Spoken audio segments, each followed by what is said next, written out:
अजमल कसाब उन 10 टेररिस्ट में से एक था जिन्होंने 26 नवंबर 2008 को भारत के अंदर मुंबई के अंदर अटैक किए। इन 10 टेररिस्ट में से 9 टेररिस्ट तो हिंदुस्तानी एजेंसियों ने और पुलिस ने मार दिए, लेकिन इनमें से एक टेररिस्ट जिसका नाम अजमल कसाब था वो जिंदा पकड़ा गया और बाद में हिंदुस्तानी एजेंसियों ने इससे बहुत कुछ पूछा और इन्वेस्टिगेशन के दौरान इसने बहुत कुछ बताया और इससे हिंदुस्तानी एजेंसियों को इन्वेस्टिगेशन में बहुत मदद मिली। 26 नवंबर 2008 को हिंदुस्तान में मुंबई के अंदर 5 जगहों पर हमले हुए, 5 जगहों पर टेररिस्ट अटैक हुए और इन 10 लोगों ने दो दो मेंबर्स की 5 टीम्स बना रखी थी जिन्होंने अपने अपने टारगेट्स पर हमला करना था और वहां पर तबाही मचानी थी और लोगों में खौफ व हरास पैदा करना था। और इन 5 टीमों में से एक टीम के अंदर अजमल कसाब और इस्माइल नाम के दहशतगर्द टेररिस्ट शामिल थे और इन्होंने CST स्टेशन, जो कि एक रेलवे स्टेशन था, वहां पर हमला करना था। दरअसल ये रेलवे स्टेशन मुंबई का एक बहुत ही बिजी रेलवे स्टेशन है और यहाँ लोगों का बहुत ज्यादा रश रहता था और बहुत ज्यादा हजूम रहता था। इसीलिए इन्होंने इस जगह को टारगेट किया ताकि ज्यादा से ज्यादा लोगों को मार सके, होस्टेज बना सके, ताकि हिंदुस्तानी हुकूमत को ब्लैकमेल किया जा सके और अपनी मांगे पूरी करवाई जा सके। अजमल कसाब और इस्माइल सबसे पहले एक टैक्सी के जरिए CST रेलवे स्टेशन पहुंचे और CST रेलवे स्टेशन में पहुंचने के बाद इन्होंने सबसे पहले वॉशरूम्स का रुख किया और वॉशरूम में जाकर इन्होंने अपने बैग्स खोले। इनके पास बड़े बड़े 2 बैग्स थे जिनके अंदर हैंड ग्रेनेड्स और AK-47 राइफल्स थी। इन्होंने हैंड ग्रेनेड्स रेडी किए और AK-47 राइफल्स को भी रेडी किया, उनके अंदर मैगजीन डाली और बाहर आकर अंधाधुंध फायरिंग शुरू कर दी। अजमल कसाब AK-47 राइफल से लोगों के ऊपर गोलियां बरसा रहा था, अंधाधुंध फायरिंग कर रहा था और लोगों को बेरहमी से कत्ल कर रहा था, जबकि इस्माइल हैंड ग्रेनेड्स लोगों के ऊपर फेंक रहा था जिससे लोग झुलस रहे थे और मर रहे थे। एकदम ग्रेनेड्स और फायरिंग की वजह से लोग इधर उधर भागना शुरू हो गए। लोगों को कुछ समझ में नहीं आया कि आखिर हो क्या रहा है। लोग मर रहे थे। जिन लोगों को यहाँ छुपने की जगह मिल रही थी वो वहाँ छुप रहे थे। अब हिंदुस्तान समेत पूरी दुनिया में ये कानून है कि किसी भी रेलवे स्टेशन पर पुलिस तैनात रहेगी और उसकी हिफाजत करेगी। इसी तरह CST रेलवे स्टेशन पर भी कुछ लोग तैनात थे, पुलिस ऑफिसर, पुलिस मुलाजमीन तैनात थे जो वहां की हिफाजत करते थे। जब उन्होंने अचानक गोलीबारी की आवाज सुनी तो उन्होंने उन दहशतगर्दों का मुकाबला करने की कोशिश की, लेकिन उनकी ड्यूटी राइफल्स दहशतगर्दों की AK-47 और ग्रेनेड के सामने नकारा थी, इसलिए वो उनका मुकाबला नहीं कर पाए। जब अजमल कसाब और इस्माइल दोनों इस रेलवे स्टेशन पर दहशत फैला रहे थे तो इसी दौरान रेलवे स्टेशन के स्टाफ रूम में से एक आवाज आई और किसी ने अनाउंस किया कि जिसको जहां भागना है भाग जाओ और जहां छुपना है छुप जाओ।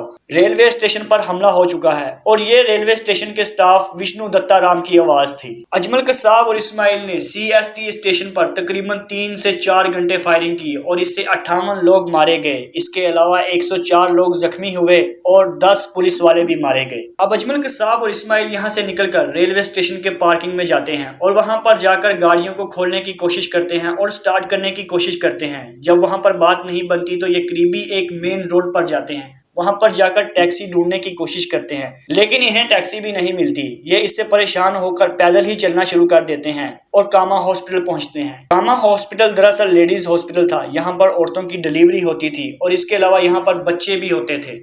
जब ये कामा हॉस्पिटल पहुंचते हैं तो वहां पर तमाम दरवाजे बंद होते हैं, तमाम डोर लॉक होते हैं, इनको अंदर जाने का कोई रास्ता नहीं मिलता और ये इसकी दीवार पर चढ़ जाते हैं। अजमल कसाब और इस्माइल पैदल चलते चलते कामा हॉस्पिटल की बिल्डिंग के पीछे की रोड में पहुंच गए और वो वहां पर पैदल चल रहे थे तो अचानक इन्हें किसी ने देख लिया और उसने पुलिस को इन्फॉर्म कर दिया कि 2 दहशतगर्द, 2 टेररिस्ट कामा हॉस्पिटल की पीछे की गली में घूम रहे हैं। कामा हॉस्पिटल के अंदर दरअसल लोगों को पहले ही तमाम सिचुएशन पता चल चुकी थी और लोगों ने इसीलिए वहां के दरवाजे बंद कर लिए थे, लिहाजा ये उसकी दीवार के ऊपर चढ़ गए और दीवार के ऊपर चढ़कर चलने लगे।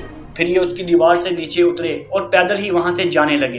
इस अटैक की खबर सुनते ही हेमंत करकरे, जो कि ATS के हेड थे, यानी कि एंटी टेररिज्म स्क्वाड मुंबई के हेड थे, वो पहले से ही निकल चुके थे और वो CST स्टेशन पहुंचे, लेकिन वहां जाकर उन्हें पता चला कि यहाँ पर सब खत्म हो चुका है और टेररिस्ट यहाँ से जा चुके हैं। फिर उन्हें खबर मिली कि टेररिस्ट कामा हॉस्पिटल के पीछे की गली में देखे गए हैं। लिहाजा हेमंत करकरे अपने साथियों को लेकर उनकी तरफ रवाना होते हैं। हेमंत करकरे के साथ में और भी पुलिस वाले शामिल थे। इन पुलिस वालों में एसीपी अशोक कामते, विजय सलास्कर और एक कांस्टेबल अरुण यादव भी शामिल थे। और जब हेमंत करकरे अपनी टीम के साथ कामा हॉस्पिटल के करीब पहुंचे तो दहशतगर्दों ने, टेररिस्ट ने इनके ऊपर हमला कर दिया और इनकी गाड़ी को गोलियों से भून दिया। इनको कुछ समझ में नहीं आई। इन्होंने आगे से रिटेलिएट करने की कोशिश की, लेकिन इनके पास इतना मौका नहीं था।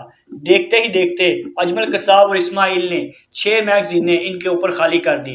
और जब उन्हें लगा कि अब कोई भी जिंदा नहीं बचा तो वो आहिस्ता से गाड़ी के पास आए और उन्होंने गाड़ी को अच्छी तरह चेक किया। इन दोनों ने गाड़ी के नजदीक पहुंचकर सबसे पहले ड्राइवर को गाड़ी से नीचे फेंका और उसके बाद एटीएस के हेड हेमंत करकरे को फ्रंट सीट पर जो के बैठे हुए थे उन्हें भी गाड़ी से नीचे फेंक दिया। इसके अलावा इन्होंने पिछली सीट पर बैठे हुए कांस्टेबल्स को भी बाहर निकालने की कोशिश की, लेकिन गाड़ी के डोर नहीं खुले क्योंकि गाड़ी को बहुत ज्यादा गोलियां लगी थी और उसके डोर स्टक हो चुके थे। लिहाजा इन्होंने इसी हालत में, यानी कि वो कांस्टेबल गाड़ी के अंदर ही मौजूद थे और गाड़ी को चलाना शुरू कर दिया। गाड़ी के टायर में क्योंकि गोली लगी थी इसलिए गाड़ी थोड़ी दूर जाकर पंचर हो गई और ये इस गाड़ी को छोड़कर चले गए। और फिर इन्हें सामने से एक गाड़ी आती हुई नजर आई जिसमें एक फैमिली बैठी हुई थी। इन्होंने गन पॉइंट पर उन लोगों को वहां से निकाला और उनकी गाड़ी छीन ली। उनको गाड़ी से निकालकर उनकी गाड़ी में खुद बैठ गए और गाड़ी वहां से लेकर मलबार हिल्स की तरफ चले गए। लेकिन इन्होंने यहाँ पर 2 गलतियां की।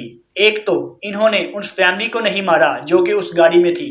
दूसरा, ये जिस पुलिस वाली गाड़ी को लेकर भागे थे और जिसका टायर पंचर हो गया था उसमें जो पीछे कांस्टेबल बैठे हुए थे उनमें से एक कांस्टेबल अरुण यादव जिंदा थे। उनको सिर्फ एक गोली कंधे में लगी थी और वो मरने का ड्रामा कर रहे थे। और वो सारे रास्ते अजमल कसाब और इस्माइल की प्लानिंग सुनते आए। और जैसे ही अजमल कसाब और इस्माइल ने इस गाड़ी को छोड़ा और दूसरी गाड़ी को पकड़ा तो इस अरुण यादव ने पुलिस से राब्ता किया और अरुण यादव ने पुलिस को मुकम्मल इंफॉर्मेशन दी कि वो क्या क्या करने वाले हैं और कहां कहां जाने वाले हैं। लिहाजा अरुण यादव की इंफॉर्मेशन पर पूरे मुंबई के अंदर नाके लगा दिए गए और उनकी लोकेशन को ट्रेस किया जाने लगा।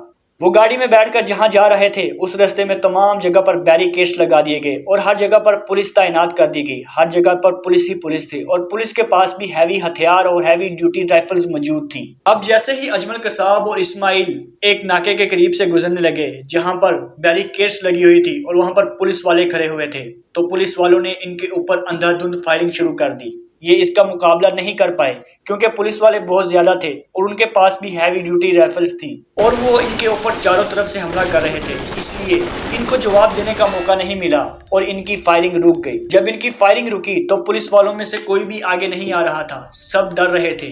कोई भी इनमें से आगे आकर चेक करने की हिम्मत नहीं कर रहा था कि ये जिंदा हैं कि मर गए हैं, क्योंकि यहाँ पर गाड़ी ब्लास्ट होने का भी डर था। अगर गाड़ी ब्लास्ट हो जाती तो जो पुलिस वाले इन्हें चेक करने आते वो भी मारे जाते। अब तमाम पुलिस वाले वहां पर देख रहे थे और सोच रहे थे कि क्या करें और कौन जाकर चेक करे। फिर एक असिस्टेंट सब इंस्पेक्टर आगे आता है जिसका नाम तुकाराम था और वो जाकर वहां चेक करता है कि गाड़ी के अंदर कोई जिंदा है या नहीं। ये बड़ी बहादुरी से गाड़ी के करीब जाता है, लेकिन जैसे ही ये गाड़ी के करीब जाता है तो अजमल कसाब अपनी बंदूक उठाकर इसके ऊपर हमला कर देता है और ये आगे से अजमल कसाब की बंदूक को पकड़ लेता है, जिससे अजमल कसाब की बंदूक की सारी गोलियां इसके सीने में उतर जाती हैं और ये मारा जाता है। लेकिन इससे एक फायदा होता है, इसकी बहादुरी की वजह से अजमल कसाब जिंदा पकड़ा जाता है और बाद में इंडियन पुलिस और इंडियन एजेंसीज अजमल कसाब से इन्वेस्टिगेशन करती हैं। उस इन्वेस्टिगेशन को टीवी पर लाइव भी दिखाया जाता है और उस इन्वेस्टिगेशन के जरिए बाद में पाकिस्तान के ऊपर भी बहुत से इल्जामात लगाए जाते हैं और पाकिस्तान को इस अटैक का जिम्मेदार ठहराया जाता है। हिंदुस्तानी पुलिस, हिंदुस्तानी मीडिया, हिंदुस्तानी एजेंसियां और हिंदुस्तानी हुकूमत हर बार की तरह जैसे हर अटैक के बाद वो पाकिस्तान को ब्लेम करते हैं, इस अटैक के बाद भी और अजमल कसाब के पकड़े जाने के बाद और बताने के बाद इस पर पाकिस्तान को ब्लेम करते हैं और पाकिस्तान को कुछ झूठी सच्ची कहानियां सुनाते हैं और झूठी सच्ची इंफॉर्मेशन भी देते हैं।